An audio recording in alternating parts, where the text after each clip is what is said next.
7 धावा दिल्या आहेत. अजून सुद्धा 6 धावांची गरज आहे. 7 चेंडू आणि 6 धावा.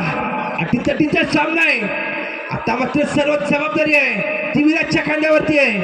अरे विराज आपल्या गोलंदाजीचा जलवा दाखवतो काय. पारस पण अटीतटीचा सामना खेळतोय. पारस पाहूया काय खेळतोय. आणि डिक्लेअर स्वरूपात एका धावेने धावसंख्या मात्र वाढते.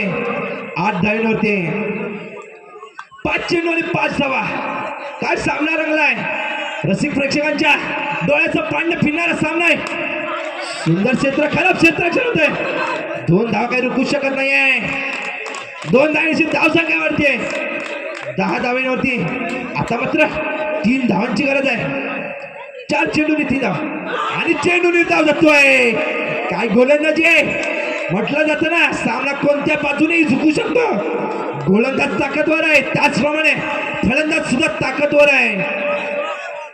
गोलंदाज आपली कला दाखवतोय त्याचप्रमाणे फलंदाज आपला सुद्धा फलंदाजी दाखवतोय. एका धावेवरतीच रोखलाय. एका धावेने धावसंख्या वाढते. धावसंख्या पोहोचते 11 धावा. अजून सुद्धा 2 धावांची गरज आहे.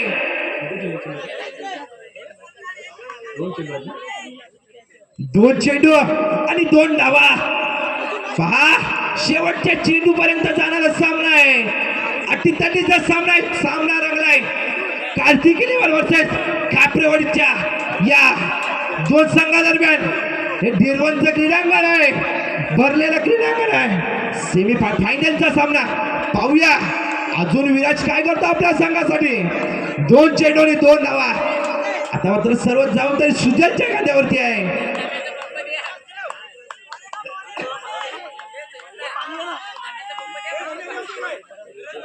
रसिक प्रेक्षकांचं डोळ्याचं पांढ फेडणार आहे सामना आहे.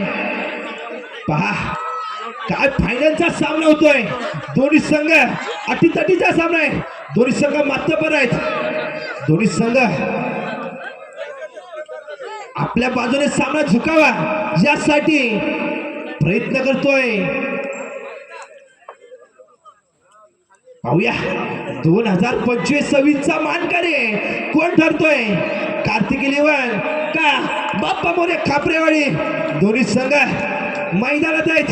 पाहूया विराजच्या खांद्यावर जबाबदारी आहे त्याचप्रमाणे खापरेवाडीची जबाबदारी सुजलच्या खांद्यावरती आहे. 2 चेंडू 2 धावा. अरे आणि सुंदर इथे मात्र या